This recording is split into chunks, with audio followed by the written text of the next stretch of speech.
Shri Jose Thomas ഒരിക്കൽ കൊടുത്ത ഒരു പിന്തുണ രാഹുൽ മാങ്കൂട്ടത്തിന് ഒരിക്കൽ കൊടുത്ത പിന്തുണയിൽ പശ്ചാത്തപിക്കുന്നുണ്ടാകും ഈ നിമിഷത്തിൽ അല്ലേ? തീർച്ചയായിട്ടും പശ്ചാത്തപിക്കുന്നു. കാരണം ഞാൻ എന്റെ യൂട്യൂബ് ചാനലിലൂടെ നിരന്തരമായി 3-4 വീഡിയോ ചെയ്ത് ഞാൻ പിന്തുണച്ചിരുന്നു.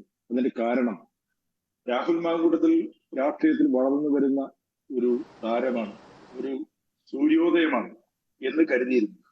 മാത്രവുമല്ല, അന്ന് പരാതിക്കാരുണ്ടായിരുന്നില്ല, പരാതിപ്പെടാൻ ആരും വന്നില്ല, രേഖാമൂലമായ ഒരു പരാതിയും ഉണ്ടായിരുന്നില്ല. എവിടെയൊക്കെയോ കേട്ടുകേൾവി, ചില വോയിസ് മെസ്സേജുകൾ. അപ്പോൾ സ്വാഭാവികമായും ഇത് അയാളെ തകർക്കാൻ വേണ്ടിയുള്ള ഒരു ശ്രമമാണ് എന്ന് അന്ന് ധരിച്ചിരുന്നു. പക്ഷേ ഇന്ന് യാഥാർത്ഥ്യത്തിലേക്ക് വരുമ്പോൾ, യാഥാർത്ഥ്യം മനസ്സിലാവുമ്പോൾ നമുക്ക് ഞെട്ടലാണ്. ഒരു പുരുഷൻ എന്നുള്ള നിലയ്ക്ക്, ഒരു ഈ സമൂഹത്തിൽ ജീവിക്കുന്ന ഒരു പുരുഷൻ എന്നുള്ള നിലയ്ക്ക് എനിക്ക് ലജ്ജ തോന്നുന്നു അയാളെ കുറിച്ച് ആലോചിച്ചു. കാരണം ഇങ്ങനെ വേട്ടക്കാരനായി പ്രാപ്പിടിയനായി മാറുന്ന ഒരു ചെറുപ്പക്കാരൻ, അത് ഈ കാലഘട്ടത്തിന് യോജിച്ച ആള് തന്നെയാണോ? ഈ സമൂഹത്തിൽ ജീവിക്കാൻ പറ്റിയ ആളല്ല. അയാൾ ചെയ്യേണ്ടത് നാളെ ഏറ്റവും അടുത്ത നിമിഷം രാജിവെക്കണം MLA സ്ഥാനം, എന്നിട്ട് രാഷ്ട്രീയത്തിൽ നിന്നും മാറണം. അല്ലെങ്കിൽ കോൺഗ്രസ് നേതൃത്വം ചെയ്യേണ്ടത് കോൺഗ്രസ് പാർട്ടിയിൽ നിന്നെടുത്ത് ദൂരെ എറിയണം, എന്നിട്ട് ആ MLA സ്ഥാനം രാജിവെക്കാൻ പറയണം. ഇത് ചെയ്തില്ലെങ്കിൽ കോൺഗ്രസ് എന്ന് പറയുന്ന രാഷ്ട്രീയ പാർട്ടിക്ക് നിലനിൽപ്പില്ല. കാരണം അത്രയും നെറികെട്ട രീതിയിലാണ്. ഇന്നിപ്പോ ബാംഗ്ലൂരിൽ നിന്നൊരു പെൺകുട്ടി പരാതിയുമായി വന്നിരിക്കുന്നു. ഇനി എത്ര പരാതിക്കാർ വരാനുണ്ട്? ഞാനിത് ഇത്രയും രൂക്ഷമായി സംസാരിക്കാനുള്ള കാരണം, ഇന്നലെ ഒരു മുതിർന്ന മാധ്യമപ്രവർത്തനവുമായി ഞാൻ സംസാരിക്കുമ്പോൾ ഞാൻ ഞെട്ടിപ്പോയി. അയാൾ കുറെ കഥകൾ പറഞ്ഞു. ഒരു പയ്യനുമായി, അതിന്റെ ഞാൻ പറഞ്ഞല്ലോ, ആ മാധ്യമപ്രവർത്തകനോട് സംസാരിച്ചത് അതിന്റെ ഓഡിയോ ഉള്ളത് കൊണ്ടാണ് ഞാൻ ഇത്ര ഉറപ്പിച്ച് പറയുന്നത്. ഇവരൊരു സംഘം ചേർന്ന് ഒരു 7ാം ക്ലാസ്സിൽ പഠിക്കുന്ന പയ്യനുമായി ഏതോ ഹോട്ടലിൽ സംഗമിക്കുകയും ആ പയ്യനെ അവസാനം ഹോസ്പിറ്റലൈസ് ചെയ്യേണ്ടി വന്നു. എന്നിട്ട് ഒരുപാട് പണം ആ പയ്യന്റെ മാതാപിതാക്കൾ കൊടുത്താണ് ആ കേസ് ഒതുക്കി തീർക്കുന്നതൊക്കെ ഒരു മാധ്യമപ്രവർത്തകനാണ് എന്നോട് പറഞ്ഞത്. ഇതൊന്നും പുറത്തു വന്നിട്ടില്ല. ഇനി ഏതൊക്കെ കഥകൾ പുറത്തു വരുമെന്ന് അറിയില്ല. പക്ഷേ ഇനി അധികം കഥകൾ വന്നില്ലെങ്കിൽ, കേട്ട കഥകൾ അല്ലെങ്കിൽ കേട്ട സംഭവങ്ങൾ വെച്ച് നോക്കുമ്പോൾ നമ്മൾ ഈ ചെറുപ്പക്കാരനെ ഒരിക്കലും അംഗീകരിക്കാൻ കഴിയില്ല, ഒരു മനുഷ്യനായി അംഗീകരിക്കാൻ കഴിയില്ല.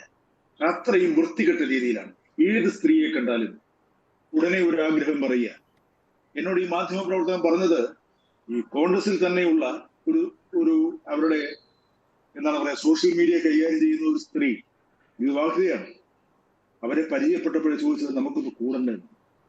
അവർ ശരിക്കും മറുപടി കൊടുത്തു. അപ്പോൾ അതിനുള്ള ഇയാളുടെ മറുപടി, എന്നാൽ നീ യൂത്ത് കോൺഗ്രസിൽ എന്തെങ്കിലും ആകുന്നത് നമുക്കൊന്ന് കാണാം. അപ്പൊ ഇതാണ് ഇയാളുടെ സ്വഭാവം. കൃത്യമായി ഞാൻ പറഞ്ഞല്ലോ, മനസ്സിലാവുന്നത് വളരെ അടുത്ത ദിവസങ്ങളിലാണ്. അതുകൊണ്ട് തന്നെയാണ് ഞാനിപ്പോൾ തള്ളിപ്പറയുന്നത്. എനിക്ക് അന്ന് സപ്പോർട്ട് ചെയ്തതിൽ വേദന തോന്നുന്നത്, വിഷമം തോന്നുന്നു. ശ്രീ ജോസ് തോമസ്, ഒരുപക്ഷെ എൻ്റെ ഒരു പ്രജുഡിസ് ആയിരിക്കും, എങ്കിലും നമ്മൾ പലപ്പോഴും മലയാള സിനിമയുമായി ബന്ധപ്പെട്ടുള്ള പല പീഡനങ്ങൾ, വിവാദങ്ങൾ ചർച്ച ചെയ്യപ്പോൾ ഏതെങ്കിലും തരത്തിലുള്ള ധാർമ്മികത അത്തരം വിഷയങ്ങളിൽ ഇരകൾക്കൊപ്പം എടുത്ത ചരിത്രം മലയാള സിനിമയ്ക്കില്ല, മലയാള സിനിമ ഇൻഡസ്ട്രിക്കില്ല എന്നുള്ളത് എൻ്റെ വ്യക്തിപരമായിട്ടുള്ള ഒരു പ്രജുഡിസായി എടുത്തു വെച്ചാൽ പോലും അങ്ങനെയുള്ള ആരോപണങ്ങൾ ഇഷ്ടം പോലെ ഉയർന്നിട്ടുണ്ട്.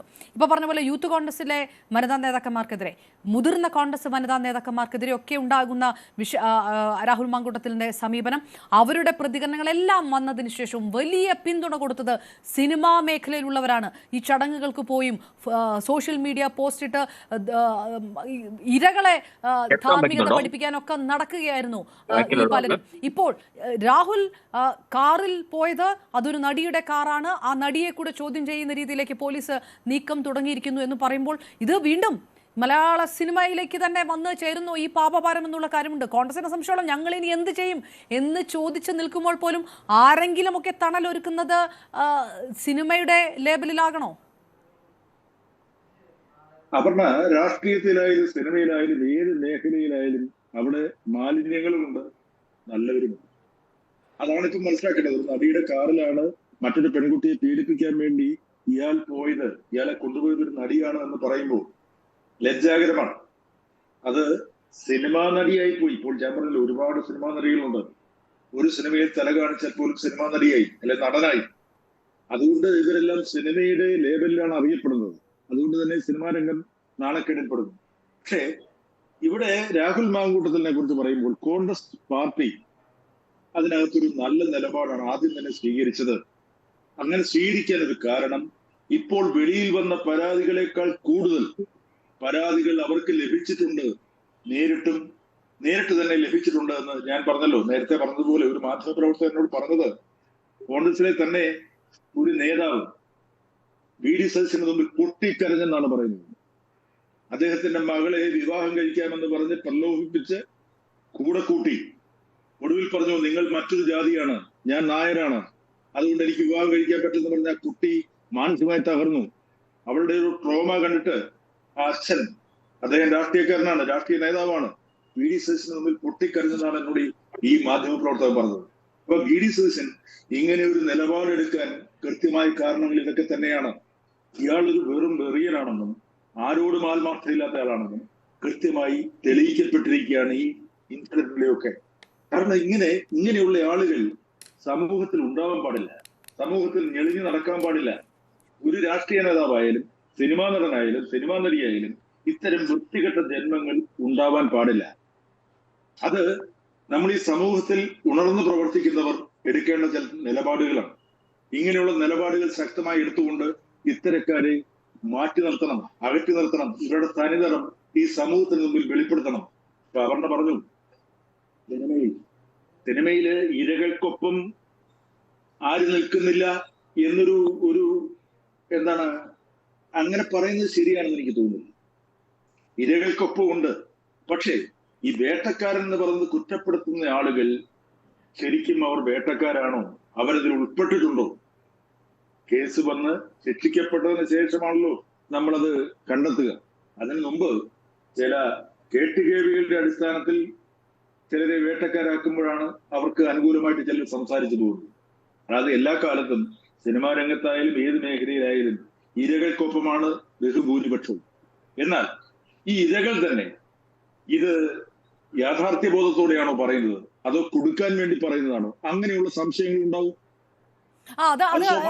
ഞാൻ തിരികെ വരാം ശ്രീ ജോസ് തോമസ്. അത് മറ്റൊരു ഡിബേറ്റബിൾ വിഷയമാണ്.